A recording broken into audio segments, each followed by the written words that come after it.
One summer night in 1949, Margaret Mitchell and her husband John Marsh go out to dinner. It's August, Atlanta, hot, humid. They walk to a restaurant on Peachtree Street in Midtown, not far from their apartment. They were going out for the evening, and they were going to go to see the Cautionary Tales, a movie at the Atlanta Art Theater, which was located at the corner of Peachtree and 13th Street. So I'm standing in front of the site of the theater with Michael Rose, Executive Vice President of the Atlanta History Center. And so they had gone to the Women's Club prior to going to the movie. So they're just cutting across the street. So they simply came out of the Women's Club and were going to cross the street. Margaret Mitchell was, at that point, America's reigning literary celebrity. Author of Gone with the Wind, one of the best-selling American novels ever. In Atlanta, she was beloved.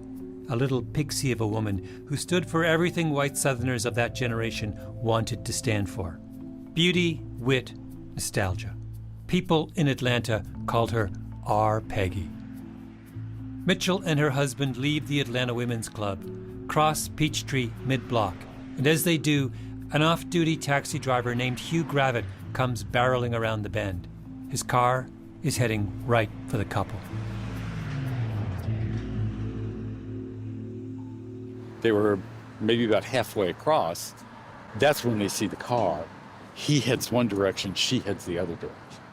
But it's kind of like the driver, I think, saw him first, so veers in the other direction, which is right at her, right? Yes.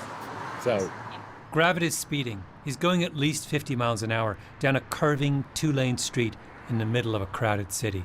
And if the driver's going 50 miles an hour in a car from that era, 50 miles an hour is like going 70 today. It's nuts. Gravitt hits Mitchell, drags her several yards along the road. She's taken to Grady Hospital, where she lies in a coma. The nation is in shock. President Harry Truman calls down to Atlanta and asks to be updated on her status. 5 days after the accident, she dies. August 16th, 1949. My name is Malcolm Gladwell. You're listening to Revisionist History, my podcast about things overlooked and misunderstood. This season, we're talking about experiments. Magic wand experiments, natural experiments, formal experiments. And in this episode, I want to offer up a thought experiment. Margaret Mitchell died in a car accident, but I want you to consider an alternate version of events. A version where we would never have called what happened to her an accident.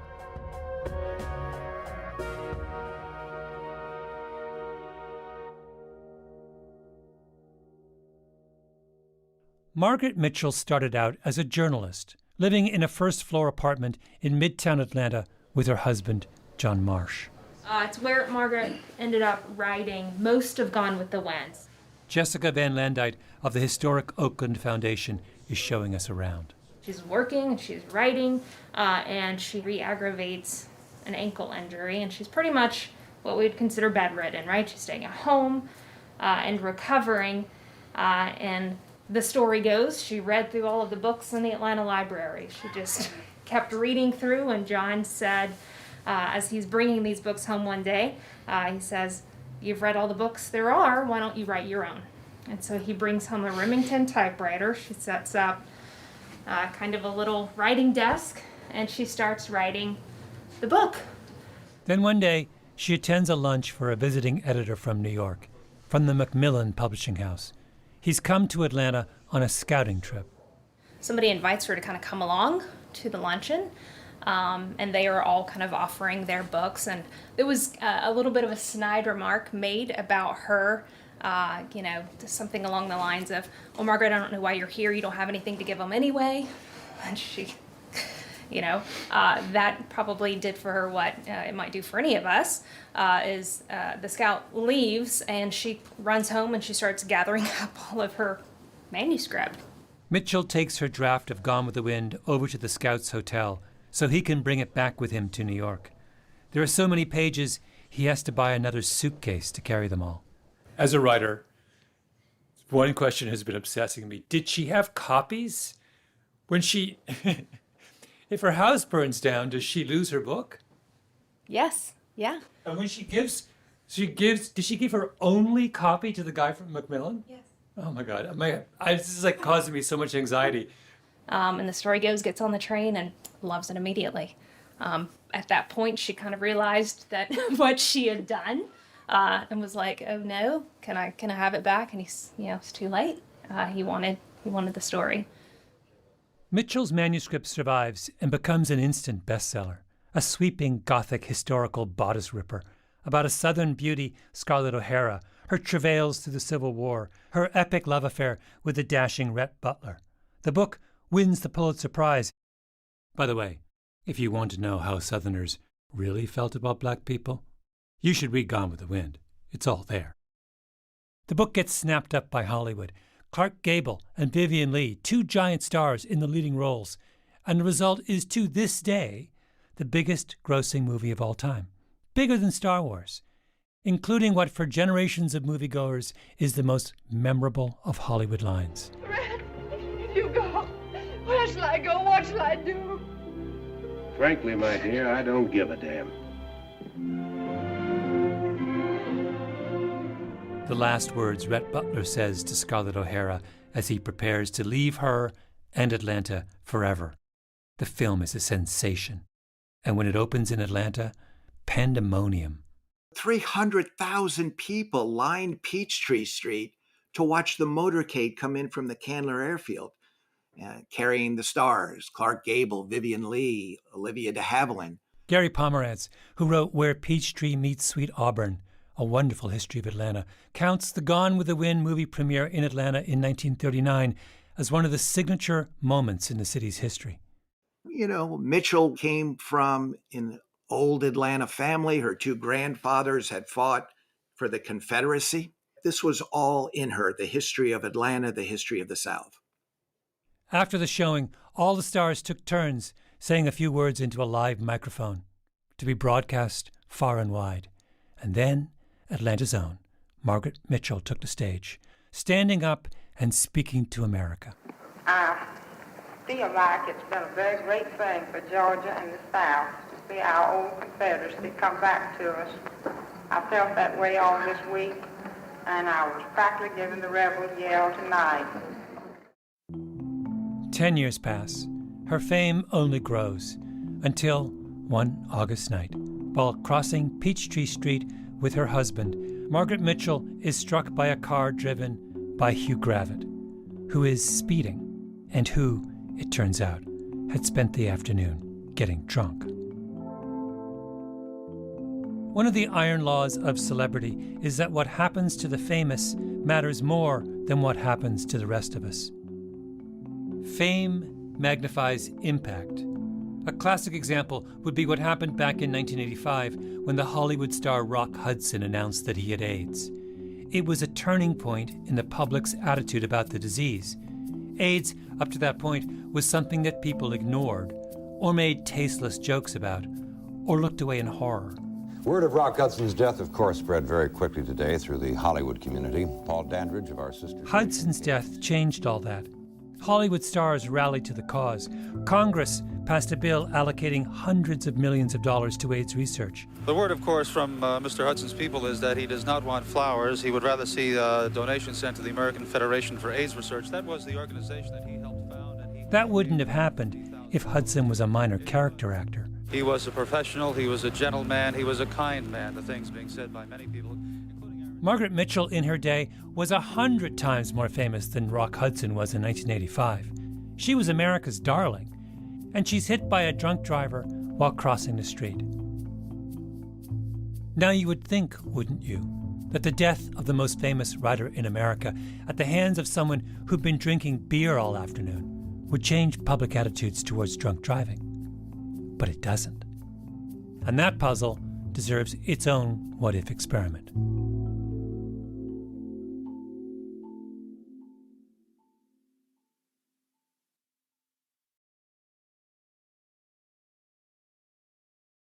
In 1937, the legendary Hollywood mogul David O. Selznick released A Star is Born.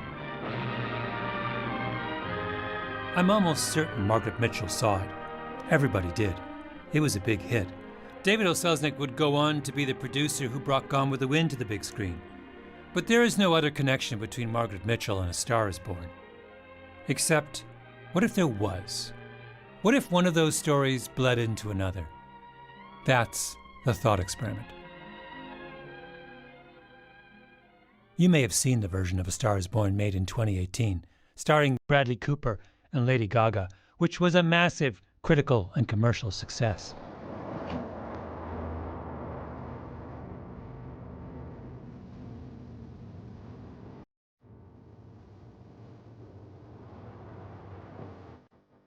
Yeah. It's pretty good. That version of A Star is Born was actually the movie's fourth go-round. A version was made in 1976 with Chris Christopherson and Barbra Streisand, and before that, Judy Garland and James Mason starred in a 1954 remake. All the versions follow the same basic plot. A young actress from some distant corner of the country comes to Hollywood, in search, of course, of fame and fortune. She happens to catch the eye of a big star named Norman Maine. He gets her cast in one of his movies. She changes her name to Vicki Lester, becomes a huge sensation. It's Cinderella, only with a twist. As the starlet rises, Norman Maine falls. Here's the 1937 version with Frederick March as Norman Maine. Does Vicki Lester live here? Yes. I got a package for her. I'll sign for it. Who are you? I'm her husband. Oh, sure. Sign right here, Mr. Lester. Mr. Lester, oh my God. In Hollywood slang, the husband of a star actress is called a handbag. Norman Maine becomes a handbag. When Norman Maine is at his lowest, Vicki offers to sacrifice her own career in order to save his. When Norman realizes that, he swims out into the Malibu surf and takes his own life.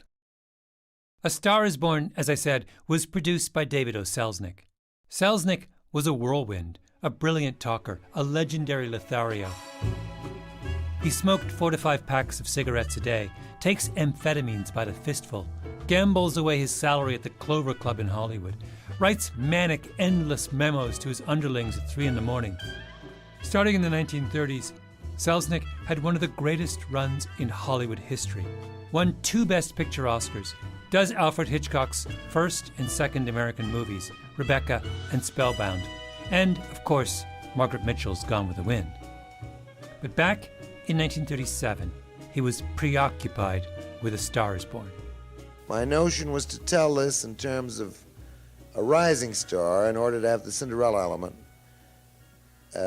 with her path crossing that of a falling star to get the tragedy of the ex-star. This is an interview with Selznick from the 1950s. And we created this more or less as we went along. We started without anything more than a vague idea of where we were going, and it was really a relatively easy script to write. I can say this, that 95% of the dialogue in that picture was actually straight out of life and was straight reportage, so to speak. A Star is Born is a movie on one level about alcohol. Maybe that's too reductive. But the whole plot hinges on the fact that the star character, Norman Maine, cannot control his drinking. Selznick is rumored to have based Norman Maine on the comedian Frank Fay, who was notorious in Hollywood as a miserable drunk. But Selznick could have just as easily based the character on his own brother, Myron Selznick, one of the biggest agents in Hollywood, and a huge alcoholic. Or maybe the bits about drinking, which are easily the best parts of the movie, are as good as they are because one of the screenwriters who worked on the script was Dorothy Parker, the famous wit and New Yorker writer who later drank herself to death. Or maybe they were the work of Parker's co-writer and husband, Alan Campbell, who would later die of a drug overdose. There were no shortage of addiction case studies in Hollywood in those years. So, in A Star is Born, Norman Maine marries Vicki, And as her career soars, his drinking gets worse. When Vicky wins an Oscar, he crashes the stage. I mean, can you imagine an angry husband crashing the stage at the Oscars? Now I want to make a speech. Gentlemen of the Academy and fellow suckers, I got one of those once for a best performance. They don't mean a thing. People get them every year. What I want's a special award, something nobody else can get. After that performance, Norman Maine checks into a sanatorium, cleans himself up. Then he goes to the racetrack, orders a ginger ale, and runs into his old publicist, Libby, who taunts him. I don't feel sorry for you. You fixed yourself nice and comfortable. You can live off your wife now. She'll buy you drinks and put up with you even though nobody else will. Norman takes a swing at Libby, a glancing blow. Libby swings back. Norman's on the floor, humiliated. For you, Weisberg. I'm Norman Maine. Well, that's not my fault. Oh, don't bother to toss him out. He's harmless. All right, Mr. Libby, if you say so. Sure, let him go. What can he do? He can't fight any better than he can act. Norman, shaken, brushes himself off, picks up his hat, walks painfully over to the bar, and falls off the wagon. Give me a scotch. Double. Leave the bottle here. I'm going to read what happens next, after Norman's epic drinking binge. We see Norman's car speeding along the Malibu Road. We see Norman at the wheel, very drunk and singing "She'll Be Coming Round the Mountain" in a loud voice. He comes around the curve much too fast. Tires screech. He tries frantically to keep the big roadster on the right side of the road, but can't. It drifts far to the left. Another car appears on the curve, coming in the opposite direction. Norman smashes into it, bounces off, weaves down the road a little way, and comes to a stop. The other car pitches off the bank and rolls to the edge of the water and bursts into flames. We see Norman come weaving up the road from his wrecked car to the edge of the bank. A thick stream of blood is running down the side of his face. The fire illuminates his face brightly as he stands staring down at the wreck. A look of sick horror comes over him. Dorothy Parker and her husband wrote that scene, and in 1937 it would have stunned American audiences. Automobiles were really only a generation old at that point. There wasn't yet a moral vocabulary around what happened when an impaired driver killed someone with their car. People in 1937 didn't talk about drunk driving. Prohibition had just ended 4 years earlier, and attitudes towards drinking had swung hard in the opposite direction. Judges in the 1930s rarely sent people to jail for drunk driving. Prosecutors rarely filed charges. The police officer who caught you drunk driving knew that the likelihood of anything happening was so low it was pointless for him to even arrest you. In 1939, the American Medical Association put out guidelines on drunk driving and said that the threshold for criminal conviction should be 0.15. Understand that right now, most American states have a threshold of half that. 0.15 is wasted. I'm going to guess that 99% of you listening to this podcast have never blown 0.15. Not even on that night in freshman year when you did one too many tequila shots and ended up with a hangover that lasted into the next week. Yeah, there was just passivity throughout the system. I called up Baron Lerner, who teaches at NYU Medical School. He wrote a fascinating history of drunk driving called One for the Road. So the old line about the judges was, that the judges themselves drank and drove, so they didn't want to call attention to the issue. The police were frustrated, at least the ones who were devoted to public safety were frustrated that there was no prosecution. Well, it's more than that word you use right now is passivity, and I was thinking about it seems more than that in a certain sense, because you talk a lot about how there was a feeling that an accident that happens because the driver is under the influence of alcohol is somehow unintentional, that you can't hold the driver responsible in a kind of moral sense for their actions while they were drunk, which is really weird to me because implicit in that is an acknowledgement that they are impaired. So it's not like we're saying, oh, you can drive just as well drunk as sober. No, they're not saying that. They're saying you absolutely are impaired. It's just that we're not going to hold you responsible for it. Yeah, it's weird. I thought it was weird, but it was so commonplace. And I'm glad you mentioned the word accident. Why, if you go and drink too much and you willingly go in your car when you know you're not supposed to, and you crash into someone or something and there's damage and hopefully not death, that's still called an accident. It was called an accident in the 1930s, and it's still too often called an accident, although people now try to get us to use a different word. The other phrase, wrong place at the wrong time. All these notions that, well, just, if that person hadn't been crossing the street, sure, the driver was drunk, but, if they hadn't been out so late at night and crossing the street, this wouldn't have happened. It's sort of bad luck for the drunk driver in a contorted sort of way.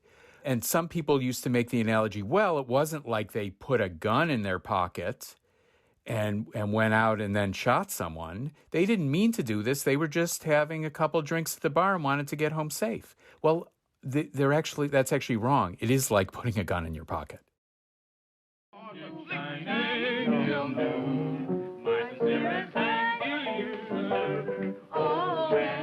If you want to get a sense of how strange attitudes were towards drunk driving in the late 1930s, you should watch Topper. Topper was a big hit in the summer of 1937, a comedy starring a young Cary Grant as a bon vivant named George. Grant and his wife Marion, played by Constance Bennett, are a young rich couple who spend all their time dancing and drinking. After a night of partying, they take a drive, much too fast.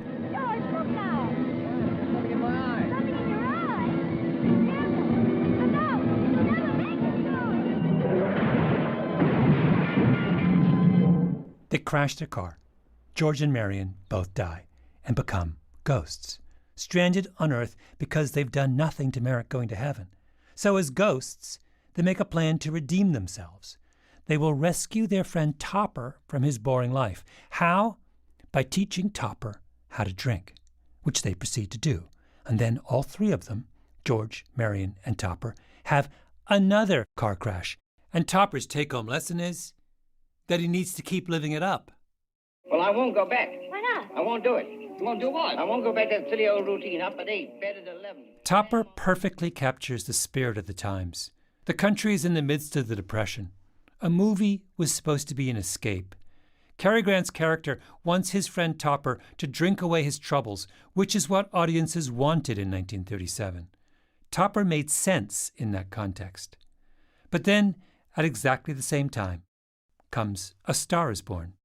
Drunk drivers do not live happily ever after in A Star is Born. Drunk drivers face consequences for their actions. Actually, let me rephrase that. A Star is Born is almost a tragedy where drunk drivers face consequences for their actions. That scene I read to you earlier, where Norman Maine drunkenly crashes into another car and looks on in horror as blood streams down his face, that scene, the moral center of the original movie, gets taken out at the last moment. Selznick was notorious for demanding multiple rewrites of his films, and he was unhappy with the third act of Dorothy Parker's script, the one that had the car crash scene. Selznick turns to two would-be screenwriters on his staff, Bud Schulberg and Ring Lardner Jr.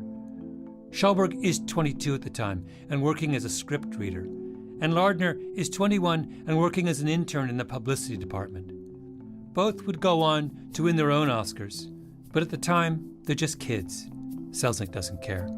Lardner and Schulberg look over the third act of A Star is Born and write Selznick a memo, one typewritten sheet about the movie's internal logic and what it demands.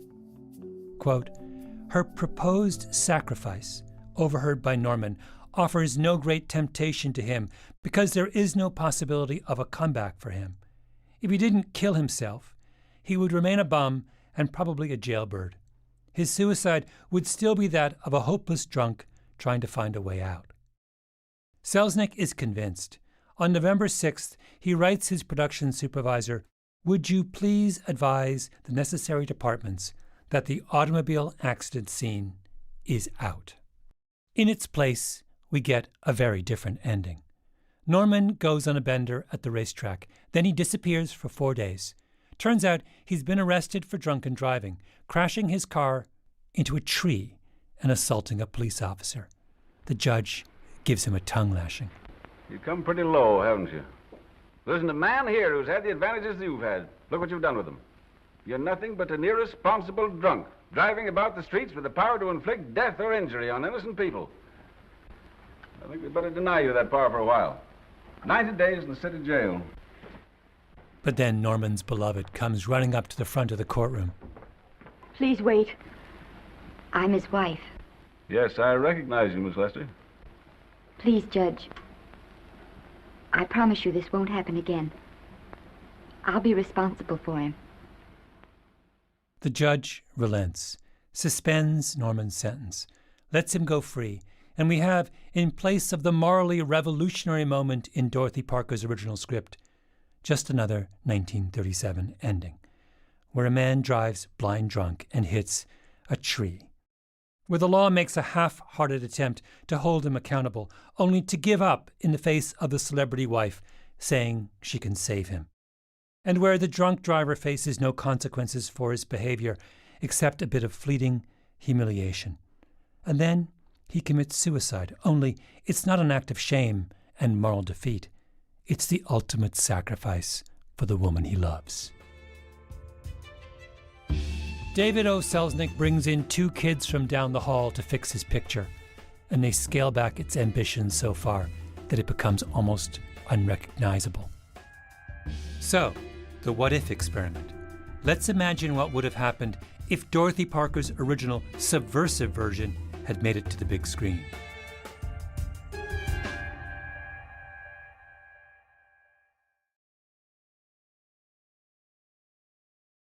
The driver who hit Margaret Mitchell, Hugh Gravitt, spends 2 years in prison on manslaughter charges. Then he moves to a small town outside Atlanta. He was still living there, decades later, when the journalist Gary Pomerantz tracked him down. The door opened, and there stood Hugh Gravitt. He was 71 years old, and he was gaunt, reed thin, cloudy eyes, not moving well, smoking a cigarette, and he smiled and said, "Good morning." They sat outside in his yard and talked for a few hours. One of the things that struck me most about him was that it wasn't just that he'd hit someone famous. He repeated several times to me, "I hit a woman. I hit a woman." And it was the worst thing he could have imagined. And again, he must have said 3, 4, 5 times, "I'd rather it had been me instead of her." Do you think he was drinking? Oh, well, he told me he was drinking. I don't know the amount. Obviously, this is 42 years later. I think he just wanted to get his view out. And it wasn't, to him, alcohol wasn't a part of this. Alcohol wasn't a part of this. That's what's so strange about going back through the accounts of Margaret Mitchell's death. The fact that his drinking might have been the reason he was speeding somehow didn't seem to occur to many people. A police officer at the scene later testified that he had smelled alcohol on Gravitt's breath. Gravitt himself did not deny that he'd been drinking, but no one gave him a breathalyzer. For goodness sake, the man had over 20 previous traffic citations. Gravitt stood for half an hour at the scene before anyone even talked to him. After his arrest, a picture of Gravitt runs in all the newspapers. He's standing next to his arresting officers with a big smirk on his face. He's a reckless menace. His license should have been revoked years before. But in the mentality of the time, the driver was irrelevant. He was as unlucky as the victim. An editorial in the Atlanta Journal in 1949 read, quote, "For Gravitt as a person, we have the utmost sympathy. He surely did not intend to kill anyone, and tragedy will haunt him as long as he lives." It was an accident, wasn't it? These things happen. Here's a beloved author. I mean, the author of Gone with the Wind, like beloved, not especially in Atlanta. People were mad and frustrated that she died, but there was also sympathy for the driver. This is Baron Lerner again, author of One for the Road. People said he must feel horrible about what he did. He's killed such a famous woman. We need to have sympathy for him. you look at this and you say to yourself, what's going on here? The tables are reversed. He was completely at fault, speeding, probably drinking, and yet, in an odd way, Mitchell partly becomes to blame.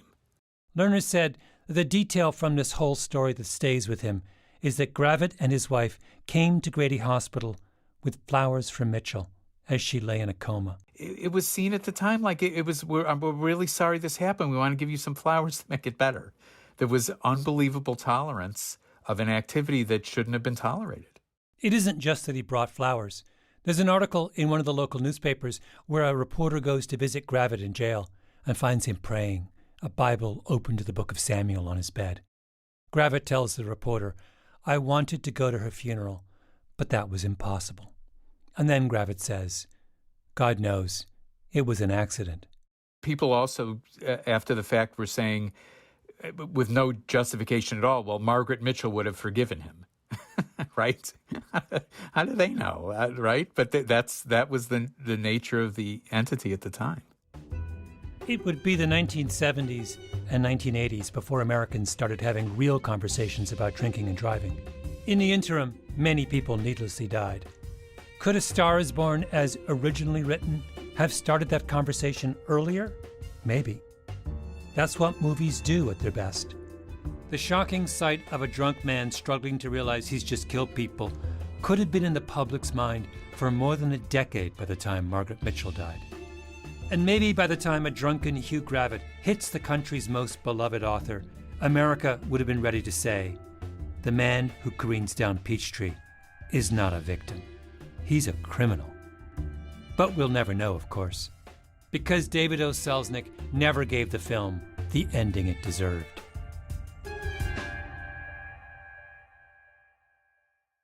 Incidentally, Lardner and Schulberg write in their memo to Selznick, whether or not you show the mangled bodies, the death of two innocent people as a step in the downfall of a star seems a little callous.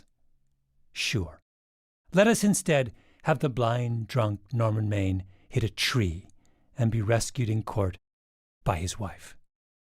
Hugh Gravett and Norman Maine were both tests of our tolerance for drunk driving, and in both cases, society looked at their behavior and shrugged. Ring Lardner Jr. and Bud Schulberg rewrote another scene in David O. Selznick's A Star is Born, the very last scene in the movie. For the story to work, Vicki Lester somehow needed to reconcile her own rise with her husband's fall. How should she do that? Lardner and Schulberg's solution was simple. A single line. We see Vicki Lester at the moment of her greatest professional triumph, at the premiere of the movie she has just starred in with her newfound professional freedom. A reporter puts a microphone in front of her. Miss Lester. This microphone is on an international hookup. Throughout the world, your fans are hoping that you'll say a few words to them. There's a dramatic pause. The music swells. Vicki looks out at her audience and reveals the bargain she has made with her dead husband's memory. She will stand by her man. She will treat his sacrifice as heroic. She will bury her identity in his. Hello, everybody. This is Mrs. Norman Maine.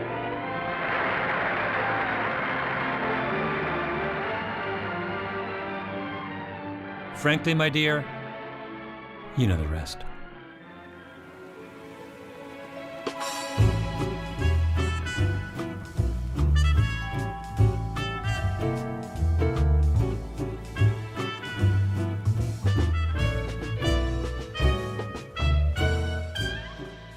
Revisionist History is produced by Eloise Linton, Lee Mengistu, and Jacob Smith, with Tali Emlin and Harrison Vijay Choi. Our editor is Julia Barton. Our executive producer is Mia Lobel. Original scoring by Luis Guerra, mastering by Flawn Williams, and engineering by Nina Lawrence. Fact-checking by Keisha Williams. Special thanks to the screenwriter Charles Randolph, also a close friend of mine, who was a big help in framing this episode, and Mike Birbiglia, Virginia Heffernan, Angus Fletcher, and Baron Lerner, who joined me for our live show on A Star is Born. And also our live show producer, Kate Downey. I'm Malcolm Gladwell.